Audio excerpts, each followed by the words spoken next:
నమస్కారం, welcome to IT. నేను మీ విజిత. ప్రస్తుతం మనతో పాటు ఉన్నారు ప్రముఖ ఆంకాలజిస్ట్ డాక్టర్ మోహన్ వంశీ గారు, ఒమేగా హాస్పిటల్ నుంచి. అసలు క్యాన్సర్ రావడానికి కారణాలేంటి, క్యాన్సర్ పొల్యూషన్ వల్ల కూడా వచ్చే అవకాశం ఉంటుందా, జన్యుపరంగా కూడా క్యాన్సర్ వచ్చే అవకాశం ఉంటుందా, వంశ పారంపర్యంగా ఇది క్యారీ అవుతుందా, ఇలాంటి మరిన్ని విషయాలు సార్తో మాట్లాడి డీటెయిల్గా తెలుసుకుందాం. నమస్కారం సార్. నమస్తే అండి. క్యాన్సర్ అనేది ఎందుకు వస్తుంది, క్యాన్సర్ రాగానే అసలు మొదటి లక్షణం మనం ఐడెంటిఫై చేయడానికి ఛాన్స్ ఉంటుందా, టెస్టులు చేయకుండానే క్యాన్సర్ గురించి తెలుసుకునే అవకాశం ఉంటుందా, ఇలాంటి చాలా సందేహాలు అయితే చాలా మందిలో ఉన్నాయి సార్. ప్రస్తుతం క్యాన్సర్ అనేది ఎక్కువగా వినిపిస్తోంది కదా, జనాల్లో కూడా చాలా చాలా డౌట్స్ ఎక్కువైపోతున్నాయి. ఇవాళ విన్నాం కదా.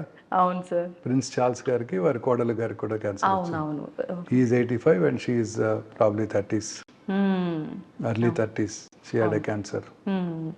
సో మీరు అన్నట్టు క్యాన్సర్ అన్ని ఏజ్ గ్రూప్స్ని అఫెక్ట్ చేస్తుంది, ఏది ఎక్సెప్షన్ కాదు. క్యాన్సర్ ఇన్సిడెన్స్ మీరు అన్నట్టు ర్యాపిడ్గా పెరిగిపోతుంది. భారతదేశంలో ఐసీఎంఆర్ ఎస్టిమేట్ ప్రకారం 2022లో 15.5 lakh న్యూ క్యాన్సర్ కేసెస్ కనుగొనబడినారు. అదంతా కూడా తక్కువ అంచనానే అనుకుంటున్నాం, ఎందుకంటే cancer is not a notifiable disease. So cancer notifiable disease కానప్పుడు అన్ని క్యాన్సర్స్ వాళ్ళ నోటీస్కి వచ్చి ఉండకపోవచ్చు. ఇప్పుడు చైనా పాపులేషన్ మన పాపులేషన్ ఒకటే, మన దగ్గర 2-3 కోట్లు ఎక్కువ ఉంటుంది. కానీ చైనాలో 36 కోట్ల న్యూ క్యాన్సర్స్, మనలో 36 లక్షలు, మన దగ్గర 16 లక్షలు అంటే నమ్మశక్యంగా లేదు. So mostly double that number ఉంటుంది క్యాన్సర్ ఇన్సిడెంట్స్. సో సంవత్సరానికి నా ఉద్దేశం 30 లక్షల న్యూ క్యాన్సర్ కేసెస్ భారతదేశంలోనే కనుగొనబడతాయని నేను అనుకుంటున్నాను. చాలా మంది సైంటిస్ట్ కూడా అదే బిలీవ్ చేస్తున్నారు. క్యాన్సర్ రావడానికి మీరు అన్నట్టు అనేక రకాల కారణాలు ఉన్నాయి. First most important environmental factors, lifestyle అనమాట, అండ్ ఎన్విరాన్మెంట్. రెండోది జెనెటిక్ ఫ్యాక్టర్స్. జెనెటిక్ ఫ్యాక్టర్స్ అంటే మీ అందరికీ మనందరికి కూడా విన్నాం, Angelina Jolie, famous Hollywood movie artist. వారి తల్లిగారికి ట్రిపుల్-నెగటివ్ బ్రెస్ట్ క్యాన్సర్ ఉందని తెలుసుకొని వారు చిన్నప్పుడే 30 ఏళ్ళు వచ్చినప్పుడే వారు ఆ genetic testing BRCA1 BRCA2 testing చేయించుకొని వారికి అది పాజిటివ్ ఉందని తెలుసుకొని 100% వారికి బ్రెస్ట్ క్యాన్సర్ వస్తుందని తెలుసుకొని వాళ్ళు 2 బ్రెస్ట్లు 2 ఓవరీలు తీయించేసుకున్నారు 2011లోనే. సో ఆ తర్వాత మనం చాలా రెగ్యులర్గా ఈ టెస్ట్ చేస్తున్నాం మన భారతదేశంలో కూడా.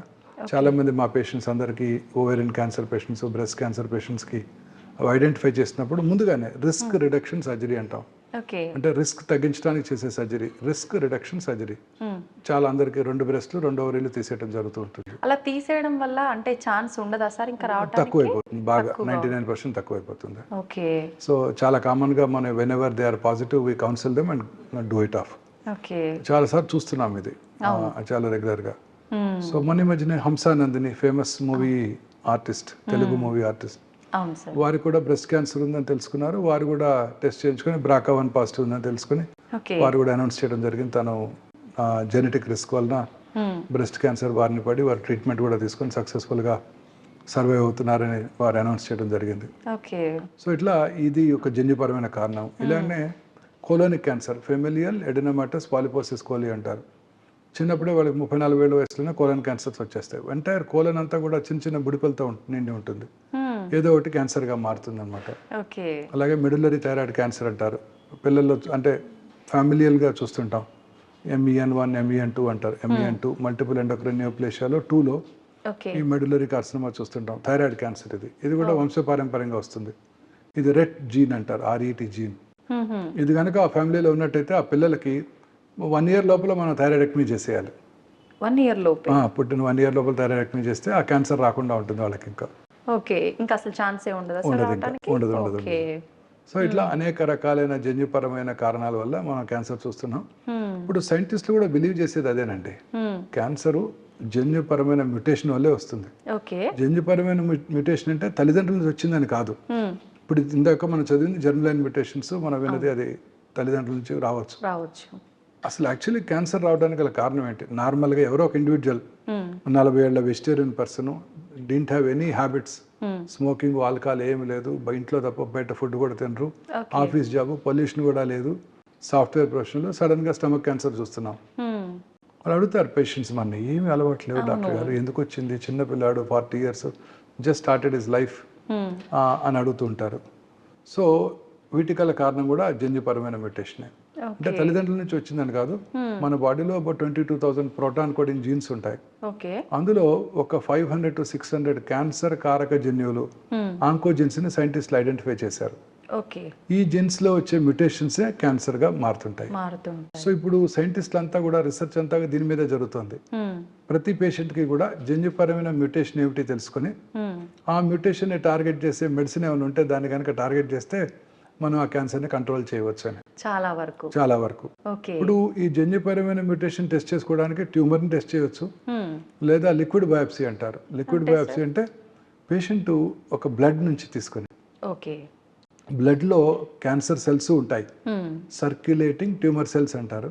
ఓకే. బ్లడ్లోనే సర్క్యులేటింగ్ ట్యూమర్ ఫ్రీ డిఎన్ఏ ఉంటుంది. ఆ డిఎన్ఏని వాళ్ళు అనలైజ్ చేసి ఏ జన్యుపరమైన మ్యుటేషన్ వల్ల ఈ పర్టికులర్ క్యాన్సర్ వచ్చిందో తెలుసుకొని దానికి ట్రీట్ చేసే మెడిసిన్స్ ఉన్నాయో చూస్తారు. ఫ్యూచర్ ఆఫ్ ఆంకాలజీ ఇలాగే ఉండిపోతుంది. ఇప్పుడు మనం వింటుంటాము, నేను గైనక్ ఆంకాలజిస్ట్ని, నేను బ్రెస్ట్ ఆంకాలజిస్ట్ని, నేను హెడ్ అండ్ నెక్ ఆంకాలజిస్ట్ని, నేను జిఏ ఆంకాలజిస్ట్ని అని వింటున్నాం కదా మన రోజు స్పెషలైజేషన్. ఫ్యూచర్లో ఇలా ఉండబోదు. ఇంకా జెనెటిక్ మ్యుటేషన్ బేస్డ్ ట్రీట్మెంట్ వస్తుంది. నేను HER2 న్యూ ఆంకాలజిస్ట్, నేను ఈజిఎఫ్ఆర్ ఆంకాలజిస్ట్, ఇట్లా రకరకాల ఆంకాలజిస్ట్.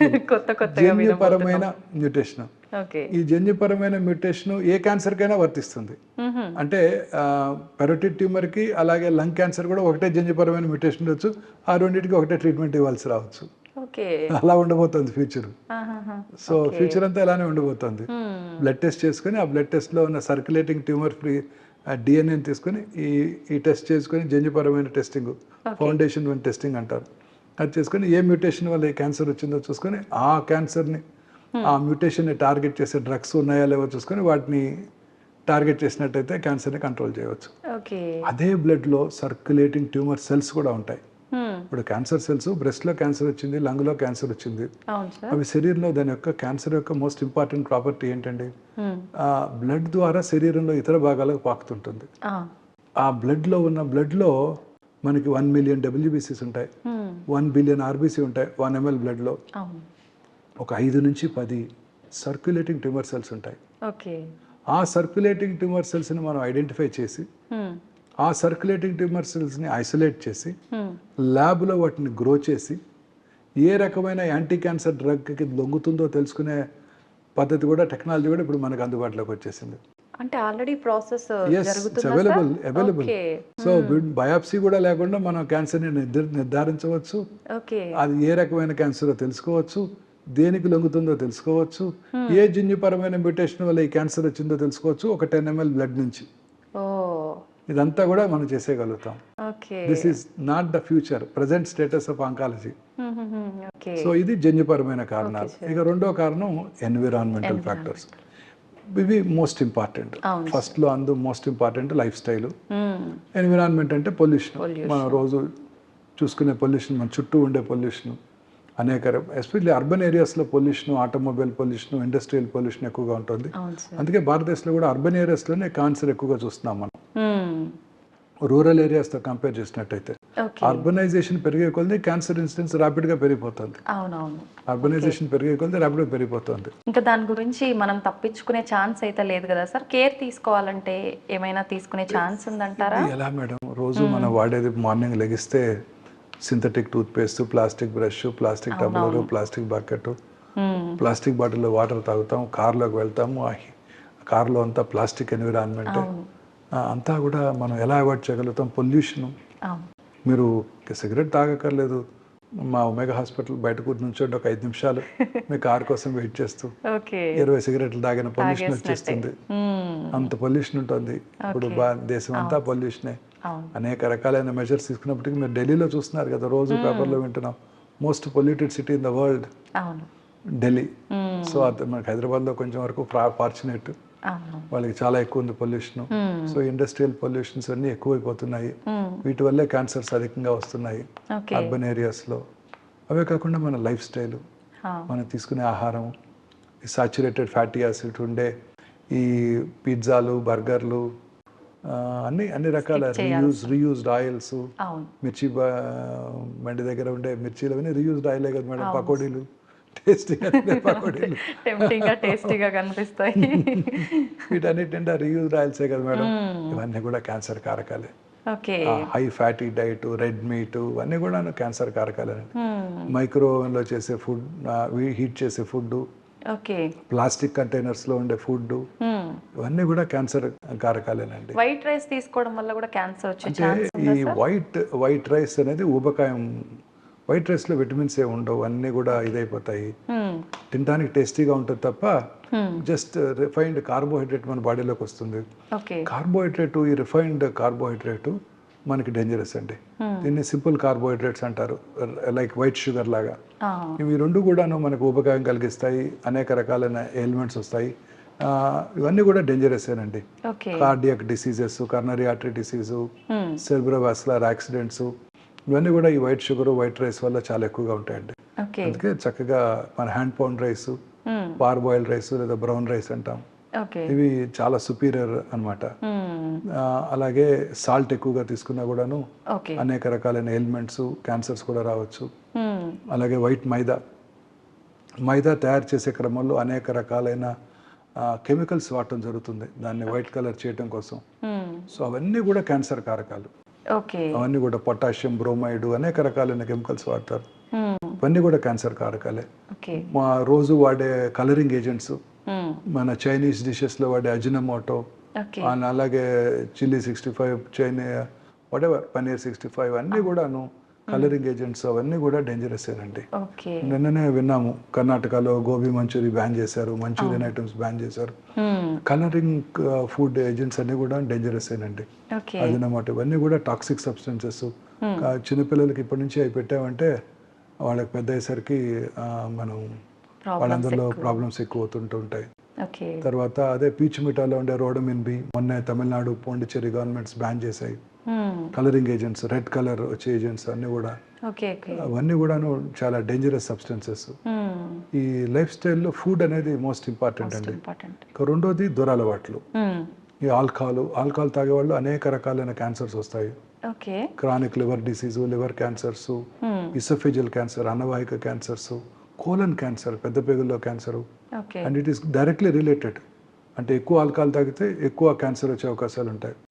అలాగే స్మోకర్స్, స్మోక్లెస్ టొబాకో, స్మోక్ చేసిన 6 సెకండ్స్లో స్మోక్లో, టొబాకోలో ఉండే 400 to 500 క్యాన్సర్ కారక పదార్థాలు, అంటే కార్సినోజెన్స్, అవి మన బ్లడ్లోకి వెళ్ళిపోయి ఆ బాడీలో ఇతర భాగాల్లో, అన్ని లంగ్సే కాదు, యూరినరీ బ్లాడరు, గర్భసంచి, ముఖద్వారం దగ్గర కూడా క్యాన్సర్ కలిగించగలదు.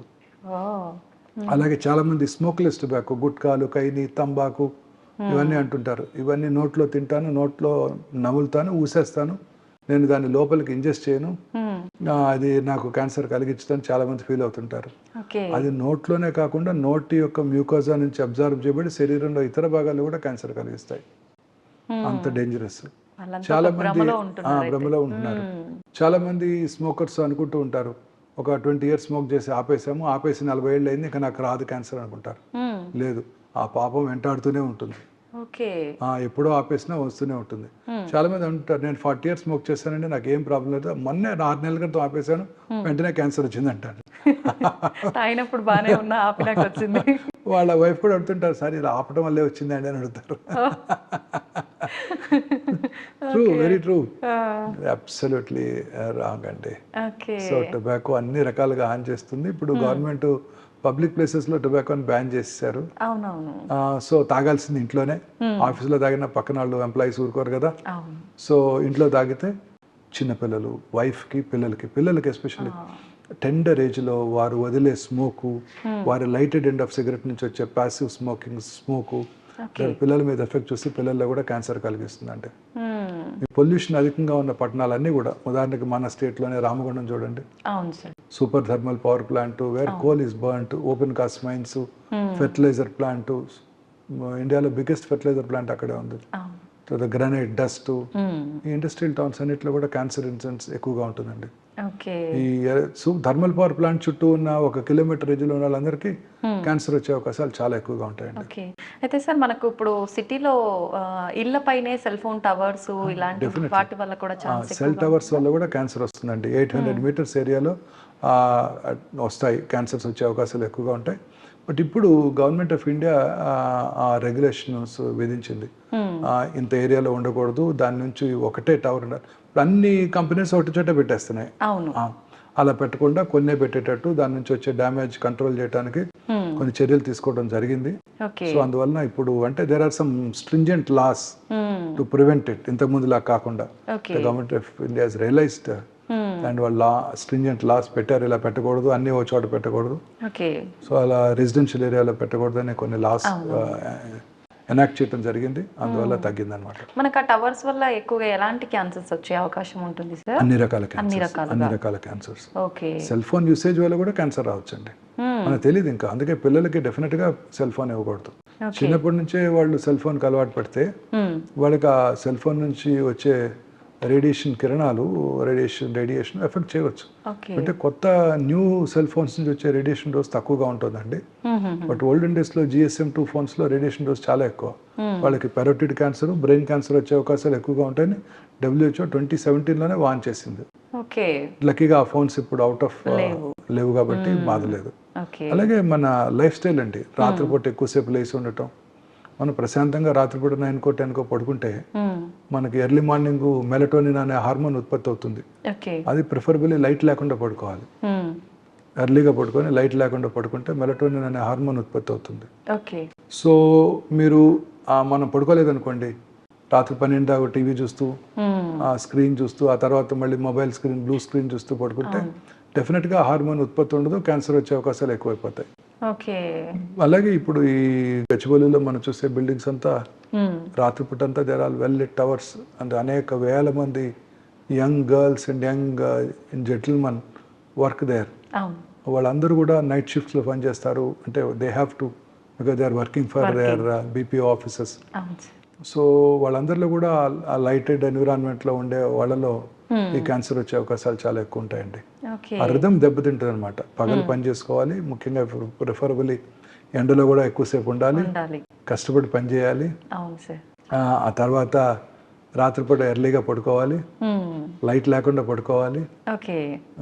బెడ్ లైట్ కూడా అవాయిడ్ చేయడం బెటర్ అండి.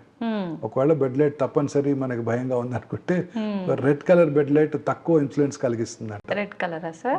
మిగతా లైట్లన్నీ బ్లూ లైట్, వైట్ లైట్ ఇవి డేంజరస్. సో ఇవన్నీ కూడా మనలో వచ్చే మార్పులు, అంటే ఈ లైఫ్ స్టైల్లో వచ్చే మార్పుల వల్ల ఈ క్యాన్సర్స్ అన్ని మనం ఎక్కువగా చూస్తున్నామండి. సో ఇవి environmental factors, life style factors, genetic factors. అయితే సార్ మానసికంగా ధైర్యంగా స్ట్రాంగ్ గా ఉండే వాళ్ళకి క్యాన్సర్ వచ్చే అవకాశం చాలా తక్కువగా ఉంటుందని వింటున్నాం సార్. 100% అండి, 100%. నా పర్సనల్ ఎక్స్పీరియన్స్ అండి అది. నేను ఒక ఫుల్ పేజ్ ఆర్టికల్ రాశాను మన ప్రెస్లో చాలా లాంగ్ బ్యాక్. అది చూసి చాలా మంది నాకు ఫోన్ కూడా చేశారు. అక్కడే నాగేశ్వరరావు గారు కూడా ఫోన్ చేశారు అప్పుడు. Very correct doctor, I totally agree with you అని భోజనాన్ని పెట్టారు నాకు పిలిచి ఆ రోజుల్లోనే. I totally agree with you. ఆయన సర్జరీ చేయించుకున్నప్పుడు 1984లోనే 83లో చేయించుకున్నారు. ఎన్టీ రామారావు గారి కంటే ముందు చేయించుకున్నారు ఆయన కర్నరీ బైపాస్ హ్యూస్టన్లో. అప్పుడు ఆయన ఎక్కువ కాలం బ్రతుకుని చెప్పారంట. ఆయన కార్ నెంబర్ 2002 వేసుకున్నారంట. అంటే అప్పటి వరకు నేను ఖచ్చితంగా బతుకున్నాను, నమ్మకం ఆయనలో. ఆయన స్ట్రిక్ట్ డైట్ అండి, ఆయన అసలు ఏమి తినరు. ఆయన నవధాన్యాలతో చేసిన 2 రొట్టెలు పొద్దున సాయంకాలం తప్ప ఆయన చాలా స్ట్రిక్ట్ గా డైట్, ఎక్సర్సైజ్ మెయింటైన్ చేస్తారు. చెప్పారు వారి డైట్ అంతా కూడా ఆయన అప్పుడు నాకు. సో ఆయన 2012 వరకు బతికేశారు. సో ఆ ఎజెక్షన్ ఫ్రాక్షన్ తక్కువగా ఉన్నప్పటికీ చక్కగా సినిమాలు యాక్ట్ చేసుకుంటూ, డాన్స్ చేస్తూ, ప్రజలందరి మధ్య ఉంటూ మానసిక ధైర్యం, అది ఆయన బిలీవ్ చేశారు మహానుభావుడు. సో మానసికంగా మనం ధైర్యంగా ఉంటే ఏ జబ్బు రాదండి. మన ఇమ్యూనిటీ అంటే మనలోని రోగ నిరోధక శక్తి, మనలో అందరిలో కూడా ఈ మ్యూటేషన్స్ జరుగుతుంటాయి. జెనెటిక్ మ్యూటేషన్ ఇందాక నేను చెప్పాను మీకు. మనలో ఉండే 500-600 ఆంకోజిన్స్ లో మ్యూటేషన్స్ జరుగుతూ ఉంటాయి. బట్ మన body has a mechanism to stop that. ఆ మ్యూటేషన్ జరగటాన్ని నిరోధిస్తుంది మన ఇమ్యూనిటీ బాగున్నప్పుడు. మన ఇమ్యూనిటీ బాగుండాలి అంటే మనం ప్రశాంతంగా ఉండాలి, సంతోషంగా ఉండాలి. పూర్వకాలంలో చెప్పేవారు కదా, సంతోషం సగం బలం అని. సో సంతోషంగా ఉంటే ఇమ్యూనిటీ బాగుంటుంది. ఎప్పుడు హ్యాపీగా ఉండాలి.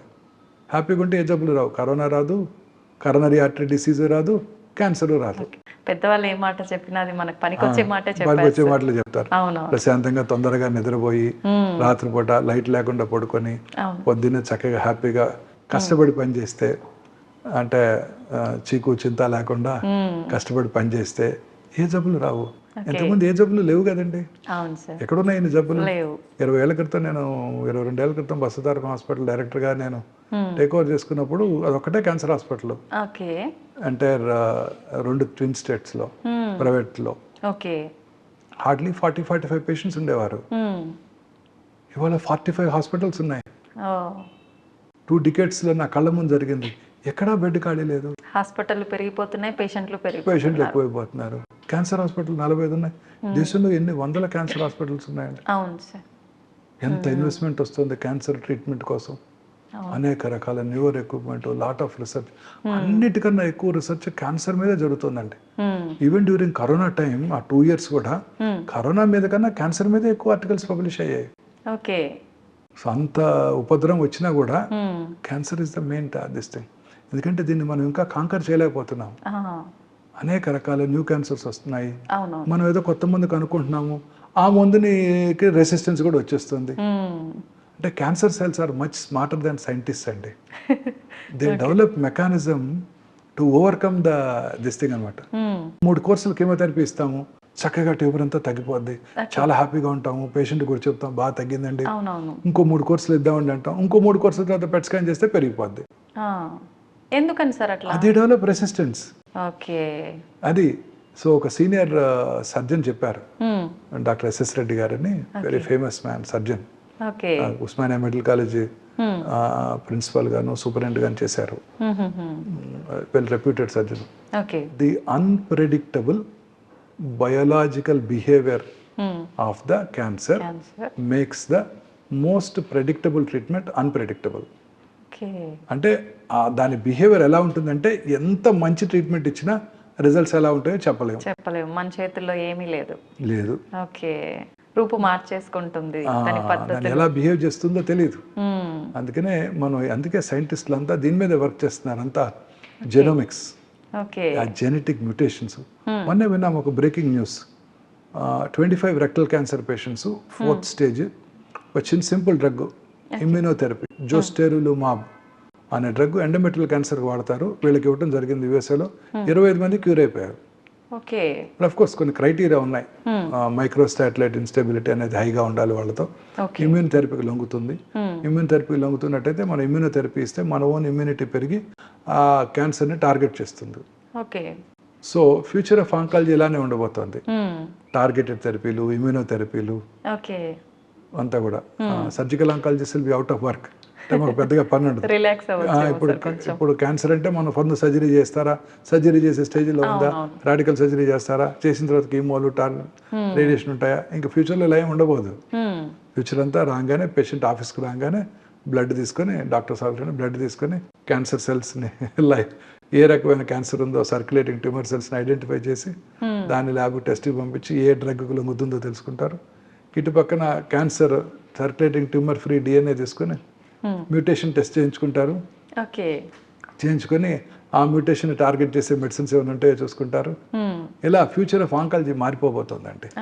Next 10 years to come I'm sure we will conquer this cancer. కొంచెం టెన్షన్ నుంచి బయటపడొచ్చు సార్ పేషెంట్స్ కూడా. కీమోథెరపీ, రేడియేషన్ అనేసి. కరోనా రాలేదా, ఎంత డిస్టర్బ్ చేసేసింది లైఫ్ ని. అవును సార్, చాలా. ఏ డిసీజ్ ఎవరు మన పిల్లలు నమ్మను కూడా నమ్మరు. ఓహో కరోనా వచ్చినప్పుడు మనం కూడా స్పెయిన్ లో ప్లేగ్ వచ్చి 38 లక్షల మంది చచ్చిపోయారు అలా వింటూ ఉండేవాళ్ళం. అలాగే పిల్లలకి మన ముందు జనరేషన్ లో కరోనా వచ్చి లక్షల మంది చనిపోయారు, ప్రపంచం మీద కోట్ల మంది చనిపోయారు అనుకుంటూ ఉంటారు. అయితే సార్ మనం ఎటువంటి జబ్బులైనా సరే రాకుండా ఉండాలంటే మీరు చెప్పినట్టుగా టెన్షన్ లేకుండా మంచి లైఫ్ లీడ్ చేస్తూ మంచి ఫుడ్ తీసుకొని ఇమ్యూనిటీ పెంచుకుంటే బాగుంటుంది. దురలవాట్లకు దూరంగా గ్రీన్స్, ఫ్రెష్ ఫ్రూట్స్, దాని నిండా plenty of nutrients, plenty of antioxidants, cancer రాకుండా చేసే ఉంటాయి. Fresh vegetables, kiwi fruit, dragon fruit తినకర్లా. మన ఊళ్ళో దొరికే బొప్పాయికాయ, రేగికాయలు, న్యాచురల్ ఫ్రూట్స్ మన దగ్గర దొరికే. ఆకుకూరలు, పాలకూర, తర్వాత గ్రీన్స్, వెజిటబుల్స్ ఎక్కువగా తీసుకుంటూ, ఈ రెడ్ మీట్కి దూరంగా ఉంటూ, యాక్చువల్గా నాన్ వెజ్ తినే వాళ్ళలో ఎక్కువగా వస్తుంది అని వింటున్నాం సార్, నిజమేనా సార్? తప్పకుండానండి. రెడ్ మీట్ తినే వాళ్ళ క్యాన్సర్ ఎక్కువ వస్తుంది. ఓకే. రెడ్ మీట్కి దూరంగా ఉంటూ, రెగ్యులర్గా ఎక్సర్సైజ్ చేస్తూ, దురలవాట్లకు దూరంగా ఉంటూ, ఓకే. మానసిక ఆందోళనకు దూరంగా ఉంటూ, ప్రశాంతంగా ఉంటూ, లీన్ బాడీ మాస్ మెయింటైన్ చేస్తే, అంటే ఊబకాయం రాకుండా సన్నగా ఉంటే క్యాన్సర్ నుంచి కూడా దూరంగా ఉండొచ్చు. పర్సనాలిటీ కూడా క్యాన్సర్కి. ఊబకాయం ఉన్న వాళ్ళు అనేక రకాల క్యాన్సర్స్ వస్తాయండి. స్త్రీలలో ఊబకాయం ఉన్న వాళ్ళు బ్రెస్ట్ క్యాన్సర్, స్మోక్ చేసే స్త్రీలలోను, ఆల్కహాల్ తాగే స్త్రీలలోను, రాత్రిపూట లైట్స్ కింద పనిచేసే స్త్రీలలోను, ఒబీసిటీ ఉన్న వాళ్ళలోను, వీళ్ళలో బ్రెస్ట్ క్యాన్సరు, ఎండోమెట్రియల్ క్యాన్సరు, అంటే uterine body cancers, colon cancers ఎక్కువగా వచ్చే అవకాశాలు ఉంటాయి. అవి మూడు కూడా దగ్గర బంధువులు. Breast, ovary, uterus.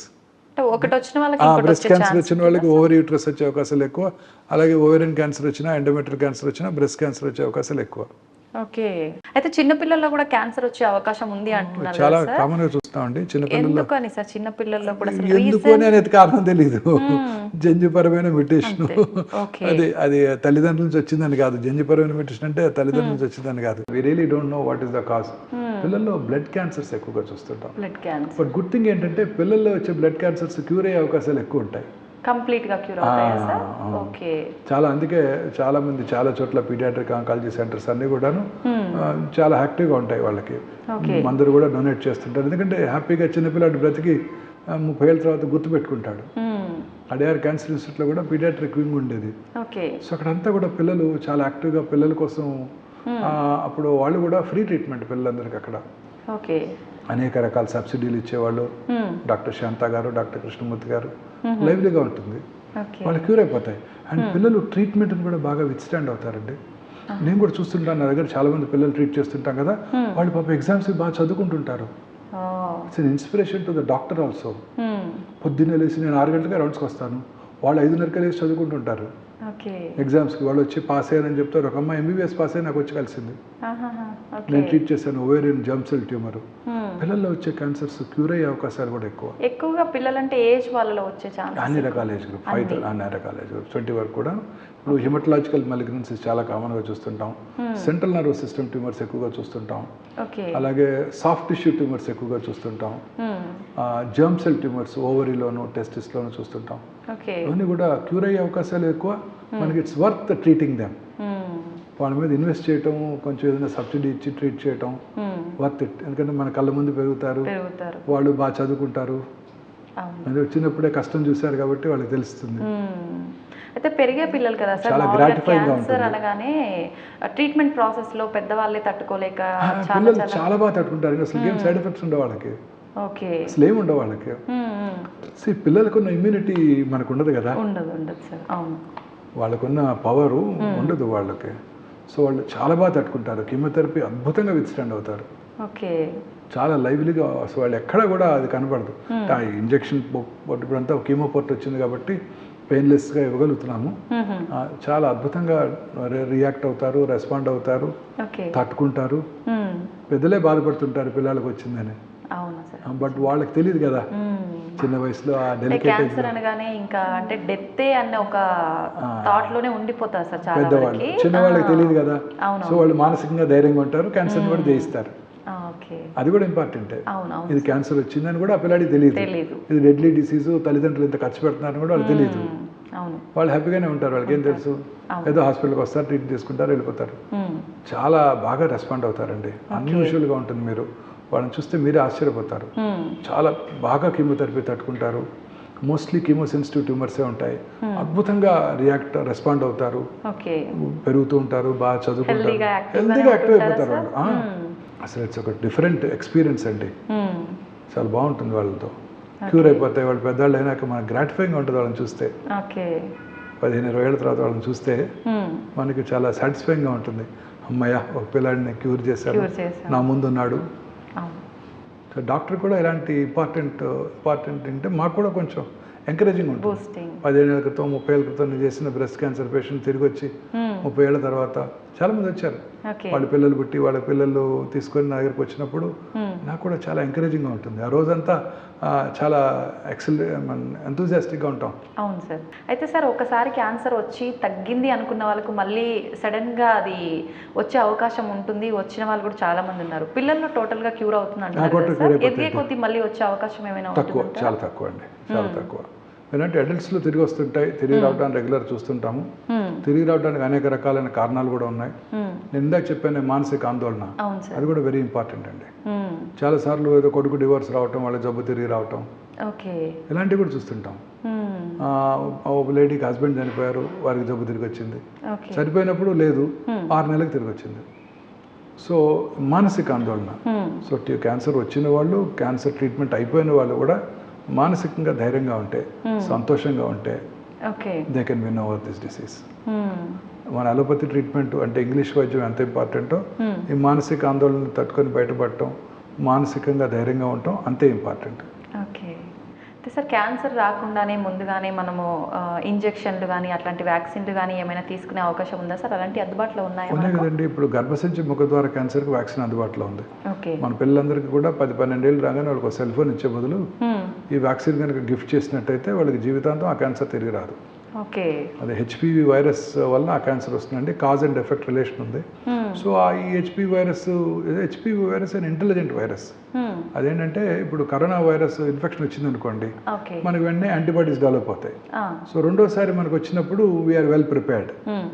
అదే కదా మనకి కరోనా 2 సార్లు వచ్చిన వ్యాక్సిన్ వాళ్ళ దగ్గర నుంచి మనం వాళ్ళ ప్లాస్మా తీసుకుని ఎక్కించి కూడా ట్రయల్స్ చేశారు అప్పుడు యాంటీబాడీస్ ఇంప్రూవ్ చేయడానికి. మనం కూడా నాకు బాగున్నాయి యాంటీబాడీస్, నీకెంత ఉన్నాయని అడిగేవాళ్ళం. సో యాంటీబాడీస్ డెవలప్ అవుతాయి. ఈ human papillomatous virus is an intelligent virus. అదేం చేస్తుందంటే సర్వైకల్ ఎపిథీలియం అంటే గర్భసంచి ముఖద్వార దగ్గర ఎపిథీలియంలోనే ఉంటుంది. ఇంట్రాసెల్యులర్ సెల్ బయటకు రాదు. సెల్ బయటకు రాకపోతే బాడీ యొక్క డిఫెన్స్ మెకానిజమ్స్ దాన్ని పట్టుకోలేవు. సో బాడీ దానికి యాంటీబాడీస్ డెవలప్ చేసుకోలేవు. సో అందువల్ల అది గ్రో అవుతూ ఉంటుంది, రిపీటెడ్గా ఇన్ఫెక్షన్స్ వస్తుంటాయి, క్యాన్సర్ వచ్చేస్తుంది. ఈ వ్యాక్సిన్ ఇచ్చేయమంటే యాంటీబాడీస్ డెవలప్ అవుతాయి, రిపీటెడ్ ఇన్ఫెక్షన్స్ని ప్రివెంట్ చేయగలుగుతాం, క్యాన్సర్ రాకుండా చేసుకోగలుగుతాం. సో బెస్ట్ ఏజ్ 10-12 ఇయర్స్ వయసులో మన పిల్లలకి 3 డోసెస్ వ్యాక్సిన్ ఇచ్చేసినట్టయితే ఆడపిల్లలందరికీ డెఫినెట్గా ఈ ప్రమాదకరమైన ఈ గర్భసంచి ముఖద్వార క్యాన్సర్ ఇప్పుడు దాన్ని ప్రివెంట్ చేయగలుగుతాం. ఇప్పుడు భారతదేశంలో ప్రతి 6 నిమిషాలకు ఒక స్త్రీ గర్భసంచి ముఖద్వార క్యాన్సర్ వల్ల ప్రాణం కోల్పోతున్నారు. అది ప్రతి సంవత్సరం about 1 lakh new cancer patients diagnose చేయబడుతున్నాయి. సో దీన్ని మనం పూర్తిగా ఎరాడికేట్ చేయవచ్చు. మనం స్మాల్ పాక్స్ని, పోలియోని ఎట్లా ఎరాడికేట్ చేసామో ఈ గర్భసంచి ముఖద్వారాన్ని క్యాన్సర్ని కూడా మనం కంప్లీట్గా ఎరాడికేట్ చేయగలుగుతాం. అలాగే హెపటైటిస్ బి వైరస్ ఇప్పుడు పిల్లలందరికీ ఇస్తున్నారు, మీ పిల్లలు కూడా ఇచ్చే ఉంటారు, మా గ్రాండ్స్ కూడా ఇచ్చారు. వాళ్ళందరికీ యూనివర్సల్ ఇమ్యునైజేషన్ ప్రోగ్రామ్లో హెపటైటిస్ బి ఇన్ఫెక్షన్ రాకుండా దానికి వ్యాక్సిన్ ఇస్తున్నారు. హెపటైటిస్ బి వైరస్ ఇన్ఫెక్షన్ అంటే మా జనరేషన్లో ఇవ్వలేదు, లేవు, అప్పుడు అందుబాటులో లేవు. 1985లో అది ఇండియాలో అందుబాటులోకి వచ్చింది. ఎంజెరిక్స్ బి అని అప్పుడు మల్టీనేషనల్ కంపెనీ ఇండియాలోకి అందుబాటులోకి తీసుకొచ్చింది. అప్పుడు అందరు మెడికల్ ప్రొఫెషనల్స్లో అందరికీ ఇచ్చారు. I was studying in central government institute జిప్మర్లో. నేను రీసెర్చ్ చేసినప్పుడు మాకు ఇచ్చారు, గవర్నమెంట్ ఆఫ్ ఇండియా సప్లై చేసింది మాకు వ్యాక్సిన్. అంటే దానికి మేము పేషెంట్స్ నుంచి మాకు రాకుండా మమ్మల్ని ప్రొటెక్ట్ చేయడానికి. ఇప్పుడు పిల్లలందరికీ కూడా అందుబాటులోకి వచ్చేసింది. మన హైదరాబాద్లోనే తయారవుతుంది, చక్కగా అతి తక్కువ ఖరీదులో అందుబాటులోకి వచ్చింది. గవర్నమెంట్ ఆఫ్ ఇండియా ఇమ్యునైజేషన్ ప్రోగ్రాంలోకి తీసుకొచ్చేసింది. అలానే ఈ సంవత్సరం బడ్జెట్లో మన ఫైనాన్స్ మినిస్టర్ చెప్పారు, ఈ హ్యూమన్ పాపులోమాటస్ వైరస్ వ్యాక్సిన్ కూడా పిల్లలందరికీ అందజేస్తామని. ఇండియాలోనే తయారు చేయబడుతుంది, తక్కువ ఖర్చులో అందుబాటులోకి వస్తుంది, మన దేశంలో అందరికీ కూడా ఫ్రీగా ఇస్తామని ఈ బడ్జెట్లో చెప్పడం జరిగింది. మొన్న February 1st బడ్జెట్ ఇంకా ఫ్రీగా అంటే అందరూ స్త్రీలకి ఇచ్చేస్తారు. ఇండియాలోనే తయారు చేస్తాము, ఇండియాలోనే మన అందరి పిల్లలకి, ఎందుకంటే మనకే ఈ క్యాన్సర్ ఎక్కువ. ప్రపంచంలో ఏ దేశంలో కూడా సర్వైకల్ క్యాన్సర్ చూడం. అత్యంత అధికంగా కనబడేది సౌత్ ఇండియన్ తీర ప్రాంత ప్రజల్లోనే, ఒరిస్సా, ఆంధ్రప్రదేశ్, తమిళనాడు. ఇక్కడ ఈ హ్యూమిడ్ ఎన్విరాన్మెంట్లో ఈ వైరస్ ఎక్కువగా వ్యాప్తి చెంది మన తీర ప్రాంతాల్లో ఉన్న ప్రజలందరికీ కూడా క్యాన్సర్ వచ్చే అవకాశాలు ఎక్కువగా ఉంటాయి, సర్వైకల్ క్యాన్సర్. సో రీసెంట్ బడ్జెట్లో అది అనౌన్స్ చేయడం జరిగింది. సో ఫ్రీగా అందరికి ఇస్తారు. సో మనం కూడా ఈ సర్వైకల్ క్యాన్సర్ని పూర్తిగా ఎరాడికేట్ చేయడానికి అవకాశం ఉంటుంది.